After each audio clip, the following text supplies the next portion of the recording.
Strepitoso il Garvan Day, la giornata dedicata ai professionisti e ai partner Garvan Acoustic. Ecco a voi gli highlight di questa bellissima giornata. We don't buy a speaker from China and we put in a box. We develop the speaker here.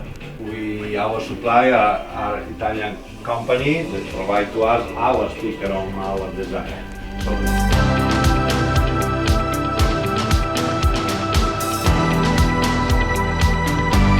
Questo è l'effetto l'oro sottinato. Questo qui è l'altoparlante dell'SN 120, quello classico che avevamo a Ristina, invece questo qui è il nuovo altoparlante dell'SN 220, quelli su da muro in legno marino, multistrato fenolico marino che non gonfiano le pareti.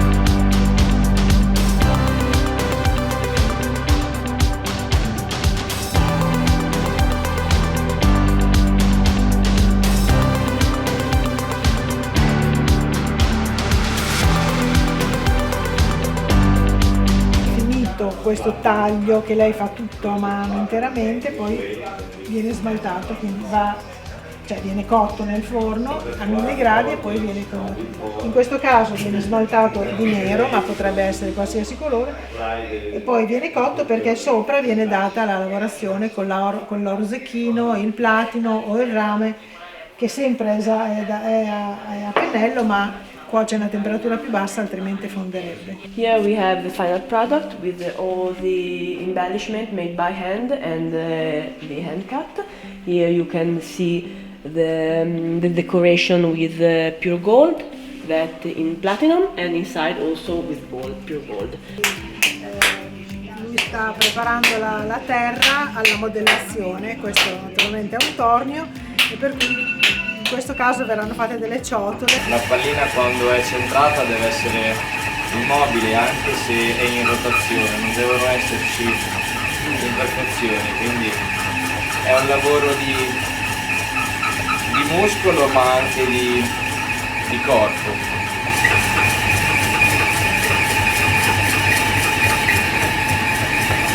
Fare un pezzo? Sì, come quello che sta facendo. 20 minuti.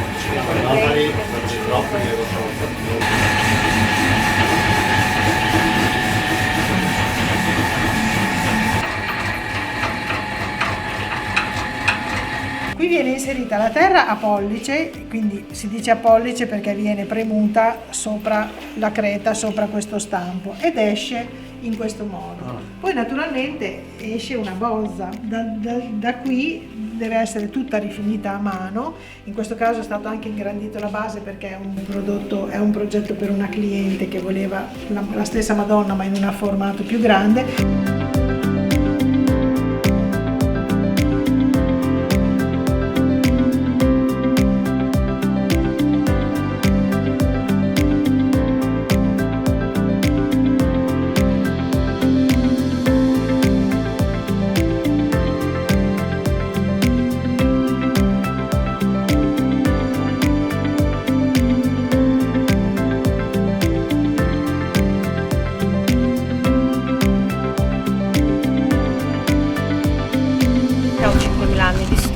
E sono fatti di una lega di metalli, la quantità dei metalli fusi tra loro non sappiamo quale sia la percentuale.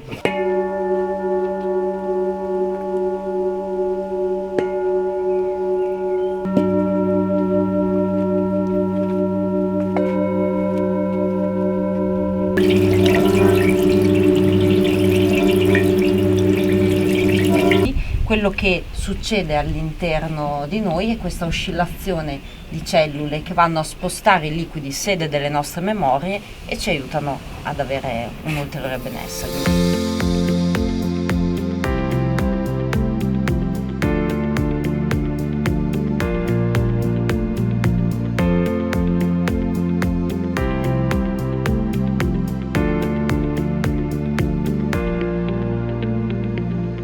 È un'esperienza che pochi al mondo possono vantare.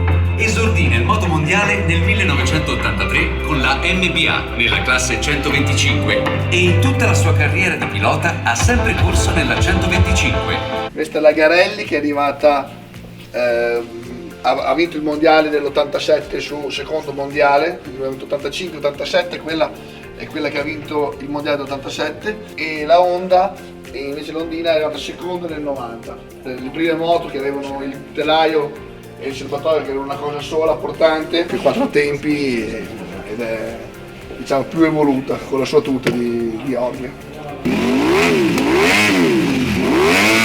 La moto più fedele a una Moto 2 di quelle stradali era la Yamaha R1, fondamentalmente si avvicinava molto come feeling alle moto da corsa, e quindi ne ha comprate 2 per far allenare Bulega, in quell'anno avevamo Bulega e Di Gianantonio in Moto 2, e quando era in ospedale dopo ne ha voluto comprare un'altra che voleva dare a suo figlio Luca, perché il più piccolo dei 2 maschi ha corso nel campionato italiano per un po' di anni, e così diceva: dai, quando si vanno ad allenare loro ci vai anche te e ti diverti. Dopo lui non l'ha mai vista finita, gliel'abbiamo fatta dei colori del Garelli, quindi un po' ricorda la colorazione col serbatoio grigio e le crene bianche, e la teniamo come ricordo. Quelle lì sono le Moto 3 che abbiamo utilizzato l'ultimo anno di campionato italiano. Sono moto particolari perché nel campionato italiano avevano deciso quell'ultimo anno di utilizzare tutti i motori Yamaha 450, il blocco da cross fondamentalmente.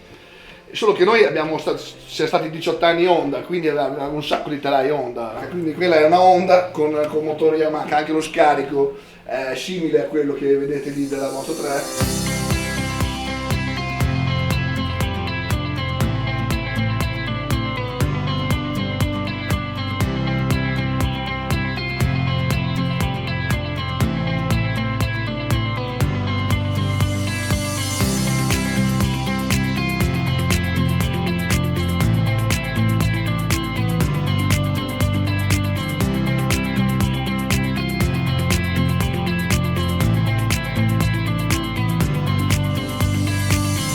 Laura ha creato la prima scuola di pole dance di Faenza, che ha aperto a settembre e conta più di 100 allieve. Pole dance is a sport that puts together dance and acrobatic moves.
Three, two, one, go!